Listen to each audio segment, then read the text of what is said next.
ortoplástico en las extremidades severamente lesionadas. ¿Todo Juan, está bien, Carlos?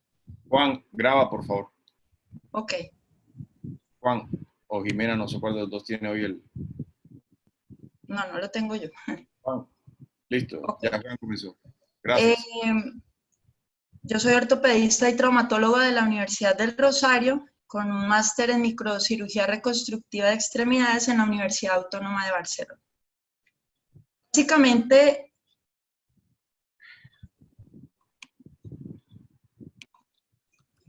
el día de hoy quiero tratar 3 puntos básicos. Inicio con una diapositiva muy simple porque quiero tratar 3 puntos simples y básicos y que nos llevemos esto a casa el día de hoy.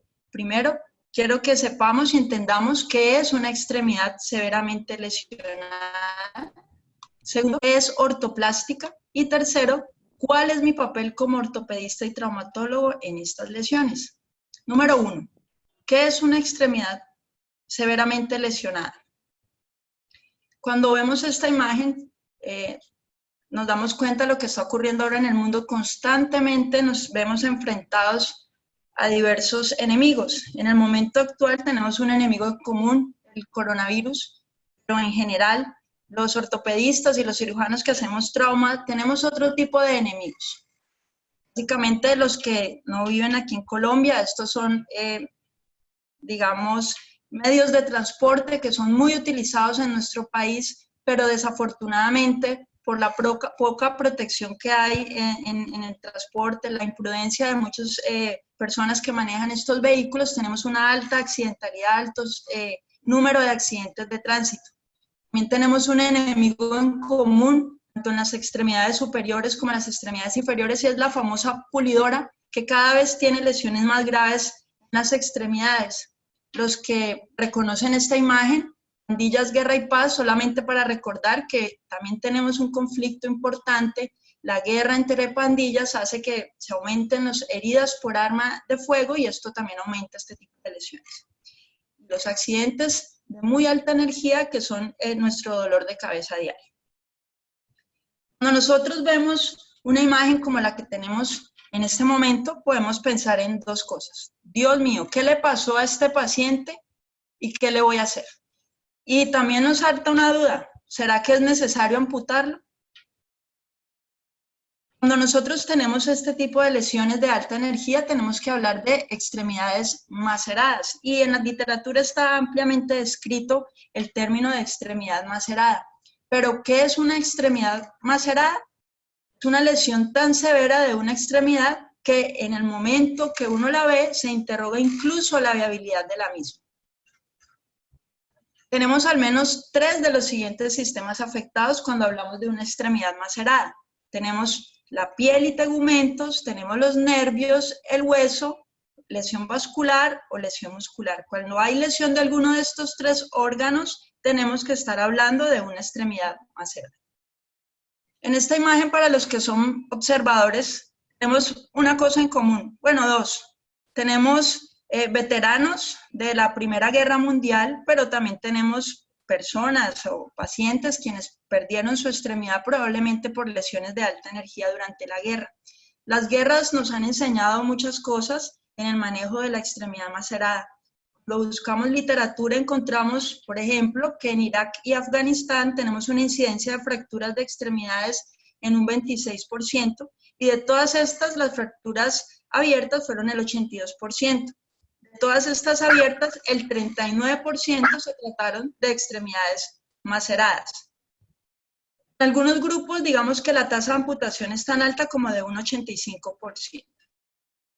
En esta imagen, quiero mostrar, no es que las guerras sean menos graves a medida que van pasando, sino que las tasas de amputación desde la Primera Guerra Mundial hasta Vietnam, como está descrito en esta referencia, ha disminuido la tasa de amputación. Esto tiene que ver básicamente en el manejo que estamos dando a este tipo de lesiones.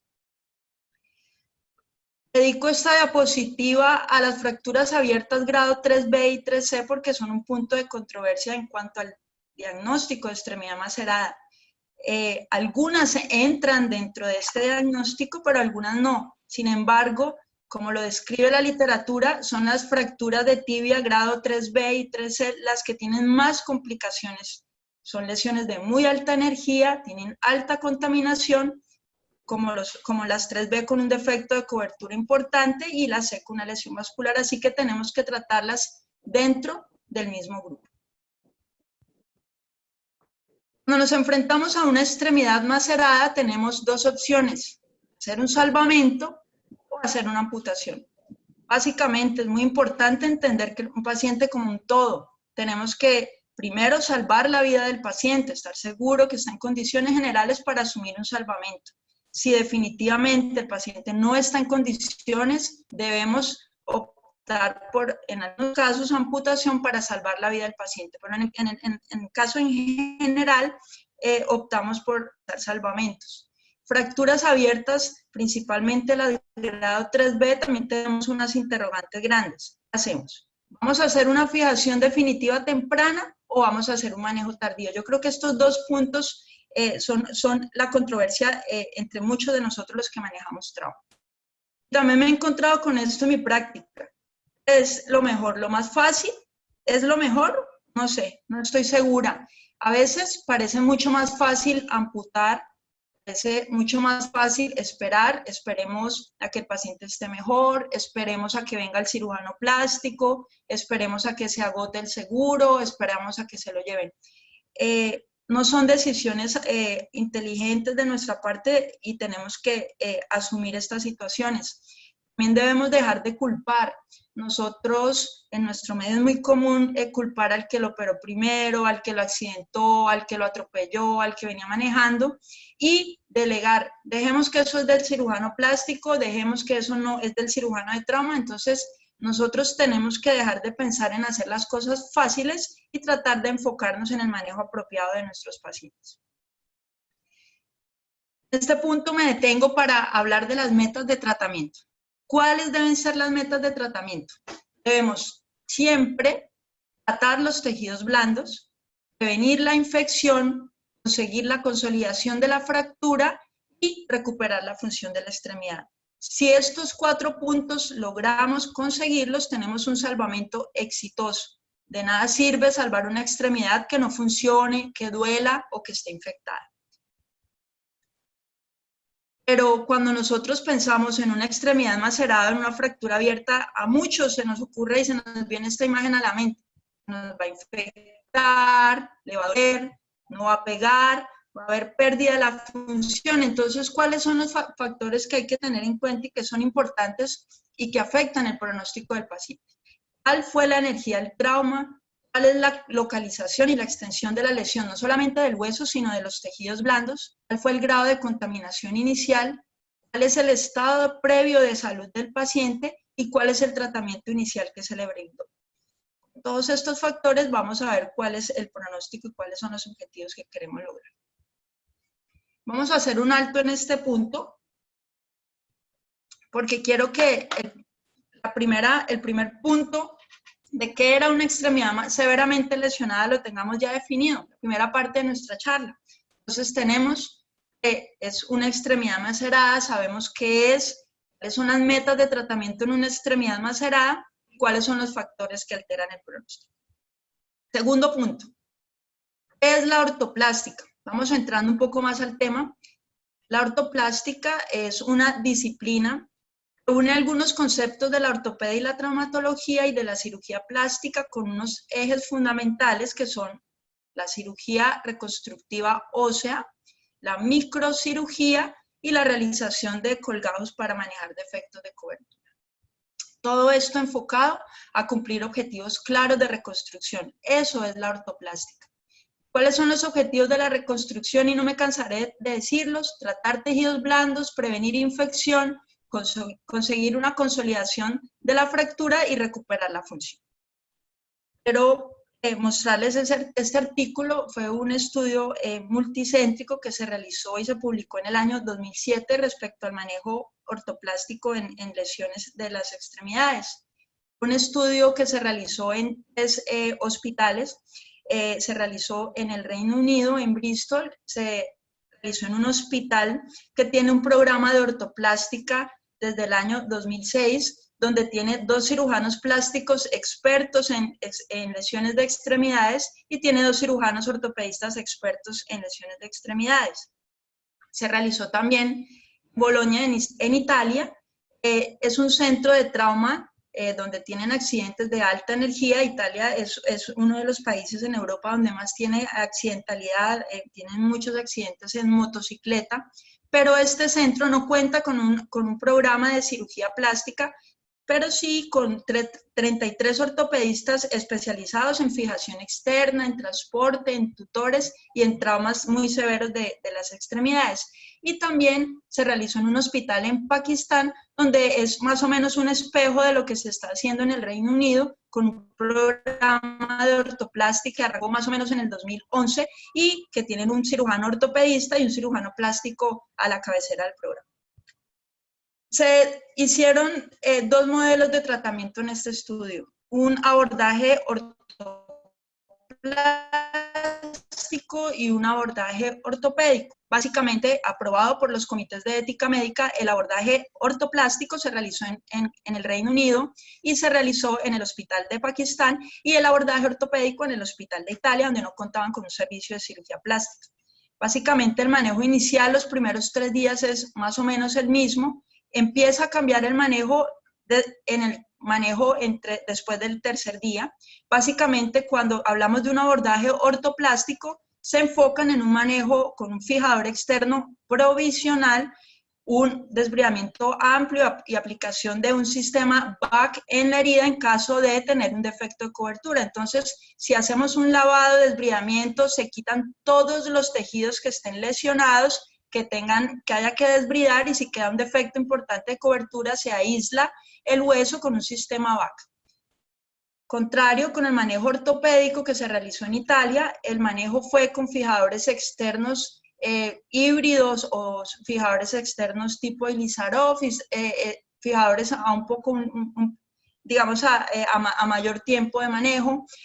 Realmente se hicieron desbridamientos mínimos por el temor de dejar defectos más grandes y se manejó directamente la herida. Otra diferencia grande fue que entre el 5º y el 10º día en el manejo ortoplástico, en el abordaje ortoplástico, se realizó una fijación interna definitiva, ya sea con placa o clavo, y se realizó manejo de los tejidos blandos con cierre por colgados entre el 5º y 7º día, diferente al manejo ortopédico que se utilizó en Italia, que fue que se manejó la herida con sistemas BAC y con cierre de segunda intención. ¿Por qué traigo este estudio? Es interesante ver los resultados. Realmente hubo más pacientes para el manejo ortoplástico, ya que eran 2 centros especializados, y los resultados pues hablan por sí mismos. Respecto a la cobertura de tejidos blandos fue menor en el manejo ortoplástico, la estancia hospitalaria fue menor en el manejo ortoplástico, el apoyo inicial del paciente fue menor en el manejo ortoplástico, la no unión, y además la no unión fue mayor en los pacientes que se les daba enfoque ortopédico, el enfoque italiano, y operaciones adicionales requirieron más los pacientes que se les dio el enfoque ortopédico. Y en cuanto a la infección, es claramente una diferencia en cifras, que la infección fue menor los pacientes que se les realizó manejo ortoplástico temprano. Entonces, con esto nos ponemos a pensar varias cosas y empezamos a pensar, si el manejo ortoplástico ya existe evidencia,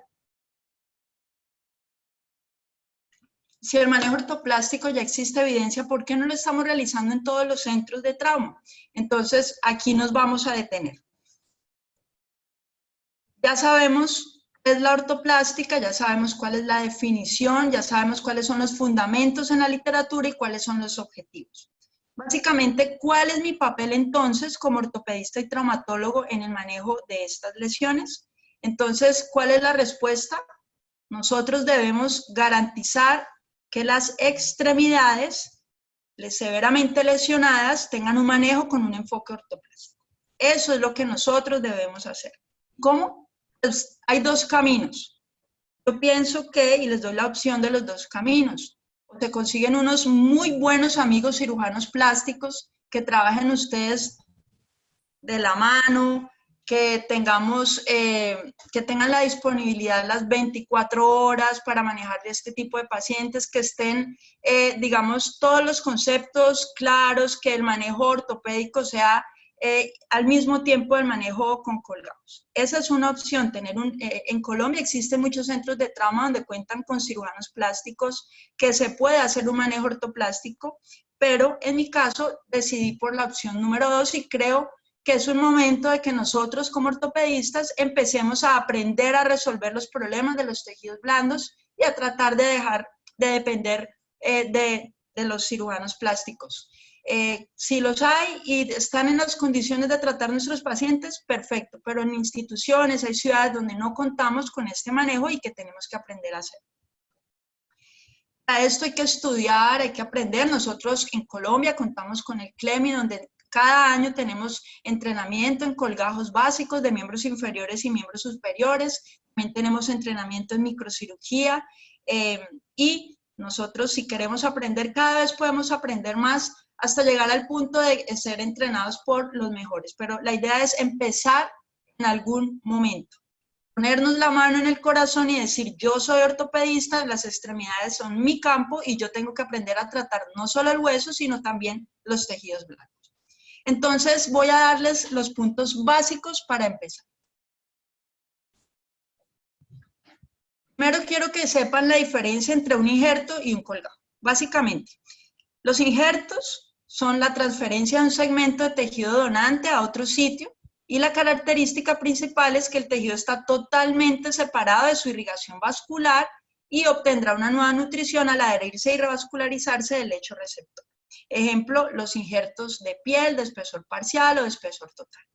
Los colgajos, en cambio, es el transporte de un tejido desde un área dadora a un área receptora, pero se mantiene su conexión vascular. Entonces nosotros podemos tener colgajos pediculados, los cuales hacemos colgados regionales, hacemos el transporte del tejido a un área local y no tenemos que hacer ningún tipo de microcirugía, y está el colgajo libre, que son colgajos a distancia, donde su irrigación, vamos a hacer anastomosis, tanto de la vena como de la arteria en el área receptora. Entonces, los objetivos de la reconstrucción, no me cansaré de decirlo, estabilizar precozmente. Ustedes tienen que lograr una cobertura duradera de los tejidos blandos y preservar la función de la extremidad. Deben todos o debemos todos conocer la anatomía, los angiosomas descritos por Taylor, debemos manejarlo no solamente para hacer colgados, para hacer cualquier tipo de procedimiento quirúrgico debemos saber la anatomía de los angiosomas, para nosotros poder hacer unas incisiones adecuadas y tener menos problemas en el manejo de los tejidos blandos y de la cicatrización. Debo tener en cuenta en el momento de elegir un colgajo. Entonces, primero, que sea viable hacerlo, que esté en una institución donde pueda hacerlo y que cuente con los recursos, que tenga un paciente con las condiciones para hacerlo. Tengo que tener en cuenta también, no soy cirujana plástica, se lo digo a mis pacientes, pero también tengo que tener unos resultados estéticos y tengo que tener similitud con el área receptora. Tenemos que tener una mínima morbilidad del sitio donante del colgado. Este es un ejemplo claro de lo que no deberíamos hacer. Esto se utilizó hace mucho tiempo, este tipo de colgados, pero a medida que va avanzando, que vamos avanzando en el tema microvascular, nos damos cuenta que podemos tener mejores resultados estéticos y funcionales. Por favor, apaguen los micrófonos, gracias. Entonces, en cuanto al área receptora, ¿qué debo tener en cuenta en cuanto al área receptora? El área que recibe el colgado. Este es un ejemplo de un paciente que tuvo una fractura abierta de tibia, grado 3B, platillos tibiales, donde tenemos que tener en cuenta en este ejemplo claramente y en todos el volumen y la superficie del defecto. Debemos saber cuánto mide el defecto para saber cómo lo vamos a cubrir. Debemos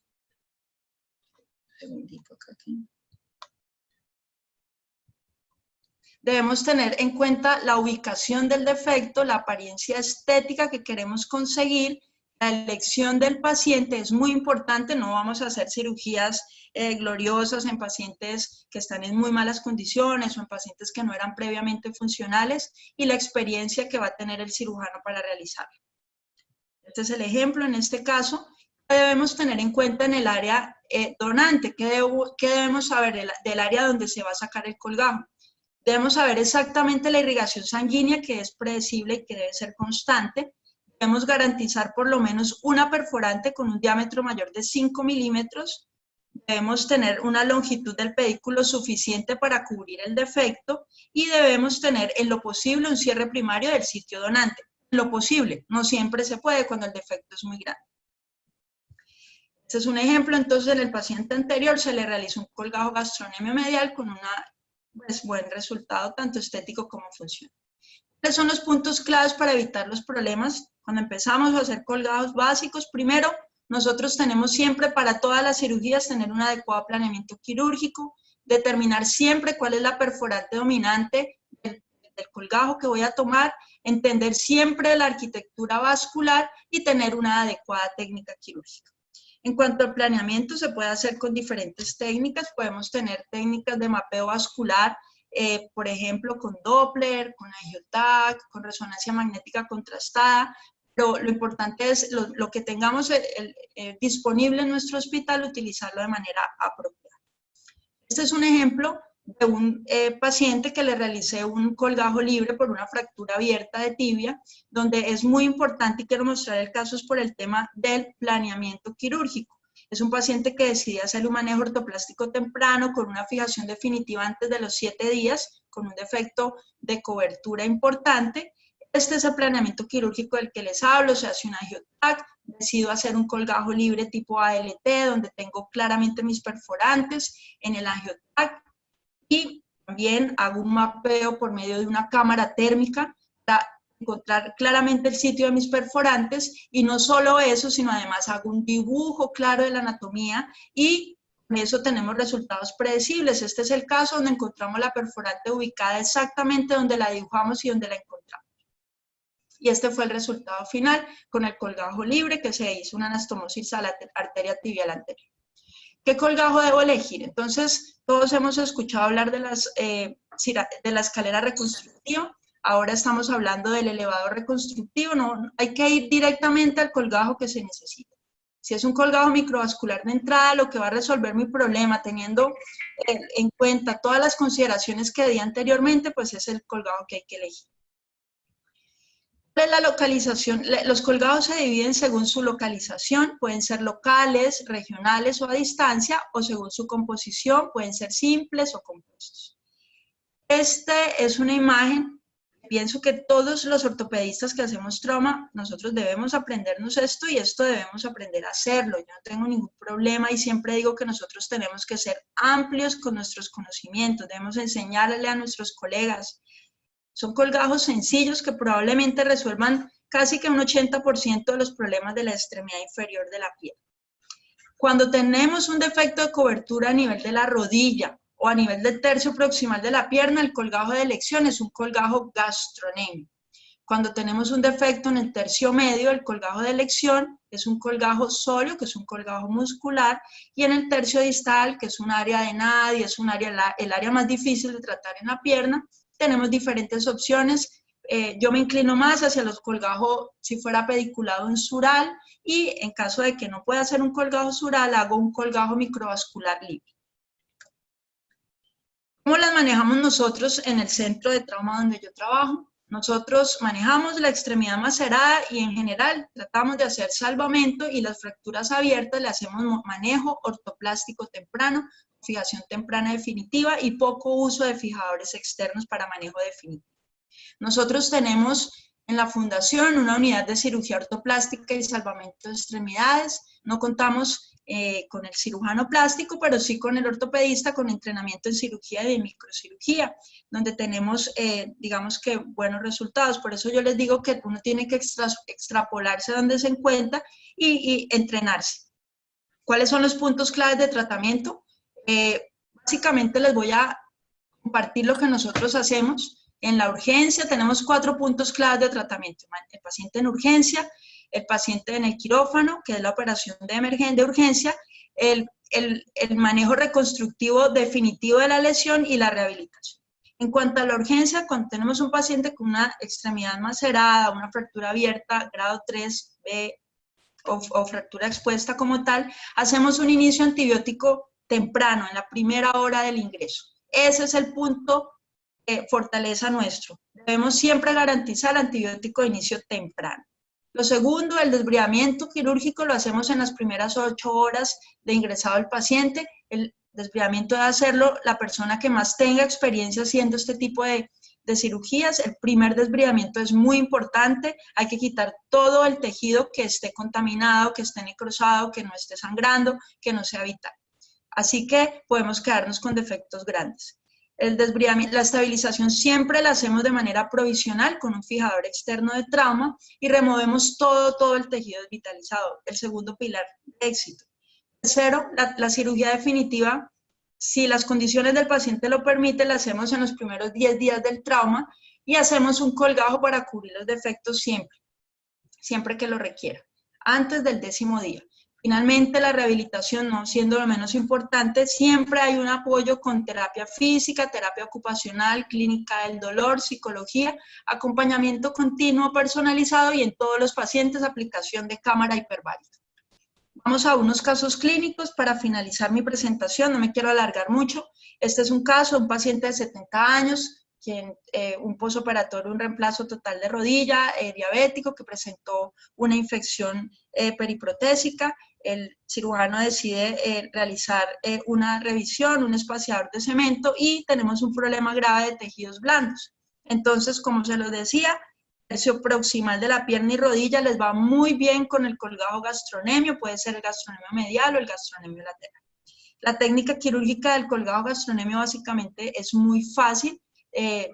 Cuando uno está iniciando hace incisiones amplias, luego con la experiencia hacen incisiones menos grandes, pero lo importante es operar cómodamente y sin maltratar los tejidos blandos. Vemos aquí en la anatomía, este es el vientre medial del gastronemio, aquí estamos el tendón plantar delgado, el músculo sóleo, y vamos a resecar solamente el gastronemio medial. Se hace una rotación del colgajo muscular. Este es un colgajo muy fácil de hacer, un colgajo muscular.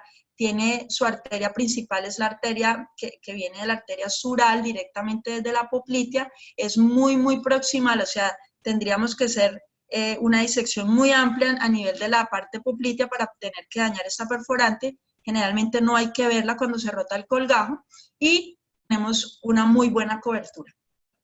Es una muy buena opción, es el caballito de batalla para este tipo de lesiones. Este es el manejo con el colgajo y luego se le realiza aplicaciones de injerto de piel de espesor parcial con esta evolución. Otro caso, un paciente de 27 años quien presenta un accidente de tránsito con una fractura abierta de la cabeza del peroné y además un defecto de cobertura importante. Traigo este caso de ejemplo porque en la parte lateral de la rodilla o en el tercio proximal, cuando está muy lateral el defecto, se puede utilizar el gastronemio lateral. Más o menos hay un 5% de reportes de puede haber lesión del nervio ciático popliteo externo, pero siempre es importante hacer una buena disección, una neurolisis del nervio sin temor. Los cirujanos de trauma y realmente los cirujanos reconstructivos hacemos abordajes amplios, neurolisis amplias, hay que hacer muy buen manejo de los tejidos blandos y rotar un colgajo gastronemio lateral. Es un colgajo un poco más pequeño que el medial, no da tanta cobertura como el medial ya que la cabeza del peroné se interpone, pero es una muy buena opción y la utilicé como una buena opción en este paciente. Un injerto de piel de espesor parcial total y este es el resultado funcional posterior.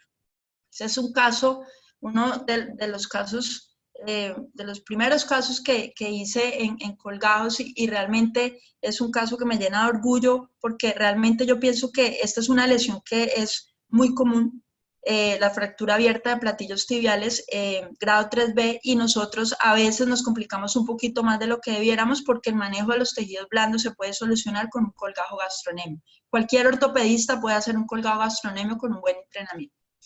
Entonces el caso también tiene un defecto óseo importante, entonces aquí este es el ejemplo claro de un manejo ortoplástico definitivo temprano. Se le hace un desbridamiento amplio, que es un defecto más grande, se quita todo el tejido que no sirve, el tejido que está muerto, el tejido que va a ser un proceso infeccioso más adelante. Se deja un espaciador de perlas de cemento con antibiótico y se realiza una fijación provisional intraarticular con unos tornillos canulados y con un fijador externo transarticular. Posteriormente, esta cirugía se le realizaron desbridamientos desde su ingreso con 48 horas de diferencia a cada desbridamiento, y el manejo definitivo se hizo antes del 10º día. Decidí hacerle una fijación con una placa, porque era una fractura que comprometía también la diáfisis. Dejé además un espaciador de cemento con antibiótico. Este es el resultado posoperatorio, y en el mismo tiempo quirúrgico le realicé un colgajo gastrocnemio medial.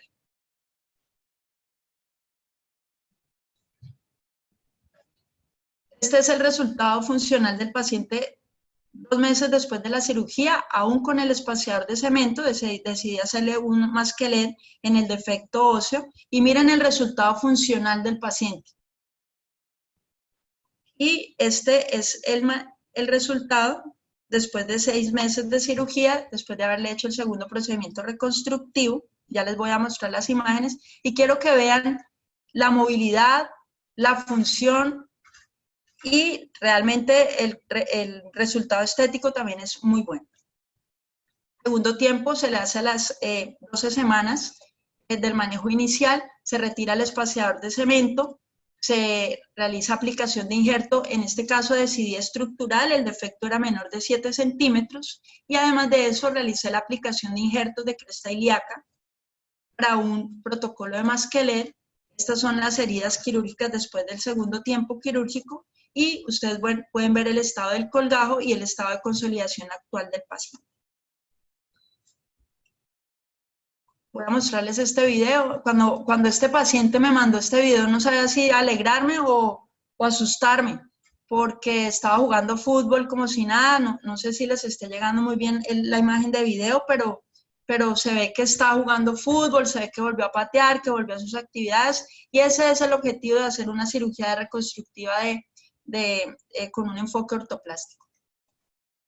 Este es otro caso, un paciente con una fractura abierta, igual que el anterior, pero en esta radiografía inicial, cuando vi la radiografía dije, no veo hueso, creo que va a tocar hacerle, no sabíamos qué hacerle, porque realmente no veíamos el platillo lateral en la radiografía.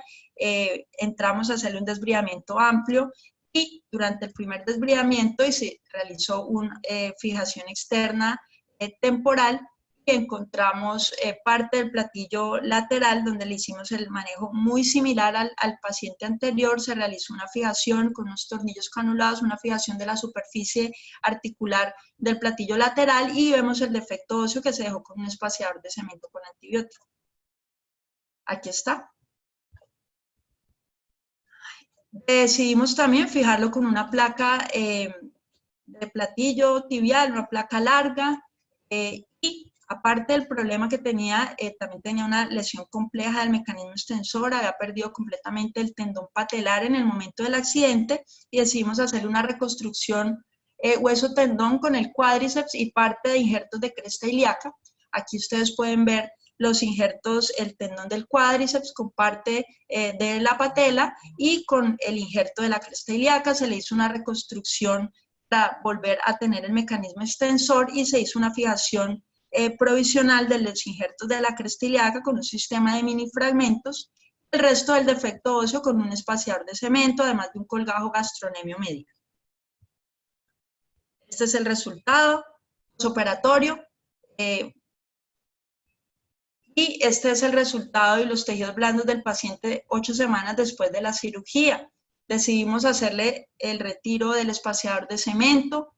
Aquí vemos que la superficie articular y parte del platillo tibial ya estaban en proceso avanzado de consolidación. Se decidió también hacerle un injerto estructural del peroné en la parte lateral e injertos de cresta ilíaca, y mejorar la parte biológica con un colgajo gastrocnemio lateral. Este es el resultado después de 2 meses de cirugía, y este es el paciente. Aún lo tenemos con restricción de apoyo completo, tiene apoyo parcial, pero esta es la movilidad que logró conseguirse en el paciente. Miren la movilidad y la extensión con la reconstrucción que se le hizo del tendón patelar, y yo pienso que un buen resultado para la lesión inicial que tenía este paciente.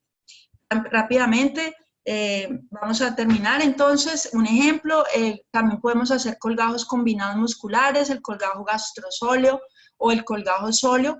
en este caso un paciente que tenía un defecto entre el tercio medio y el tercio proximal, le hice un colgajo gastronemio medial, un colgajo sóleo e injertos de piel con este resultado. El colgajo faciocutáneo que prefiero es el colgajo sural, realmente lo hago porque es el que más he utilizado y el que mejor resultado me ha dado, pero hay otro tipo de colgados faciocutáneos pediculados. Este es el caso de una paciente de 70 años, diabética, con una fractura abierta de pilón tibial infectada, con una cobertura con un colgajo sural.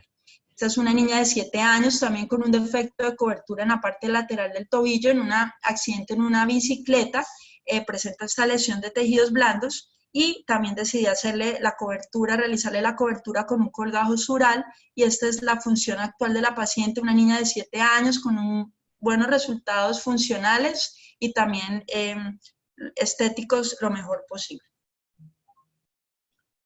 Jimena, no estás compartiendo la pantalla. Señor, No estás compartiendo la pantalla, no estás compartiendo la pantalla. No veo tu computador. Ok, ya voy. Ahí. Acá sí lo vemos bien. Sí, se ve muy bien. ¿Sí? ¿Ya? Yo creo que el problema es Sí, se ve bien. Ahora sí lo veo. Tuyo, Mauricio. Ok, Silencio, perfecto. los micrófonos. Gracias. Ok. Cuando tenemos defectos de cobertura a nivel del pie, se hace un poco más complejo. Los colgados microquirúrgicos en este caso están muy indicados, pero a veces por tiempo, por las condiciones del paciente, y si se hace un buen planeamiento quirúrgico, también puede funcionar algunos colgados pediculados, como el colgado sural, depende de la longitud del defecto, de la longitud de la pierna del paciente y qué tanto del colgajo. Este es el caso de un paciente que presenta un defecto a nivel del pie. Decidí hacerle un colgajo sural. El colgajo sural fueron más o menos 15 centímetros de defecto que logramos cubrir, y con un muy buen resultado estético, funcional. Bueno, si esto lo ve un plástico, no sé, pero realmente esto frente a los resultados de un colgado microvascular también son muy buenos resultados. Esta lesión es muy común, las lesiones por abulsión del talón, accidentes de tránsito. Los pacientes aquí en Colombia andan en motocicleta y en zapatos destapados, en sandalias, chancletas, bueno, no sé cómo lo quieran decir, y esta es una lesión muy común que también el colgajo sural puede ser una muy buena elección. Es un colgajo que el tiempo quirúrgico no es más de 1 hora y tiene unos resultados funcionales muy buenos también. Carlos, no sé si todos están viendo el video bien. Y todo está muy bien. Ok, perfecto. Hay otro tipo de colgados. Quería enfocarme un poquito en miembro inferior, pero vamos a nombrar. Solamente tenemos el colgado pediculado radial. También es de muy buena opción, y estoy hablando, todo lo que he dicho hasta ahora son colgados que podemos hacer cualquier ortopedista, son colgados pediculados, no se necesitan técnicas microquirúrgicas, ni microscopio, ni técnicas avanzadas. Este es un colgajo radial o un colgajo chino que se utilizó para un defecto de cobertura en el dedo, y este es el resultado estético y con un muy buen resultado funcional. El colgajo del dorsal ancho también es un colgajo pediculado, se puede hacer un colgajo libre o pediculado. Este fue el caso de un paciente con una fractura abierta del hombro, perdió toda la parte proximal, toda la cabeza, se le realizó una aplicación de un espaciador de cemento, pero hoy nos enfocamos en el tema de los tejidos blandos. Le hice un colgajo dorsal ancho para cubrir el defecto, para alistar el lecho para una cirugía más adelante de salvamento. Otro importante, el dorsal ancho. Aquí, ahora más adelante va a hablar John Pérez. Él también hace muchas cirugías reconstructivas y colgajo. Nosotros hemos hecho colgajo dorsal ancho también en codo. Él me presentó un caso, me mostró un caso, y realmente es un colgajo que puede ser muy útil, parece muy lejos, pero sí da, con un buen planeamiento quirúrgico. Una paciente que tuvo un defecto de cobertura y una fractura abierta, como pueden ver en esta imagen, decidí hacerle una reconstrucción ósea con un colgajo de cóndilo medial. Además de eso, le hice una reconstrucción de tejidos blandos con un colgajo dorsal ancho pedicular. Finalmente, no menos importante, un número de pacientes, un porcentaje no muy alto, va a requerir técnicas microquirúrgicas. Entonces, en este caso, obviamente, se necesita un entrenamiento adicional en microcirugía. Este es el caso de una paciente diabética con un defecto de cobertura en la parte posterior, con una pérdida completa del tendón del Aquiles por una infección severa. Una vez tratada la infección y desbridado todo lo que se debió desbridar, decidí hacerle una reconstrucción del Aquiles con fascia lata y de tejidos blandos con un colgajo ALT. El colgajo ALT se saca de la parte lateral del muslo, es un colgajo microvascular, requiere técnicas microquirúrgicas, anastomosis. Este es el resultado en el primer día posoperatorio. Este es el resultado 2 meses posoperatorio y la paciente con un resultado aceptable después de 4 meses de cirugía. Vemos la función del Aquiles y vemos la marcha de la paciente con un muy buen resultado. Finalmente, para llevar a casa y creo yo que para llevar a la vida, entender todos que el método más simple no siempre es el mejor.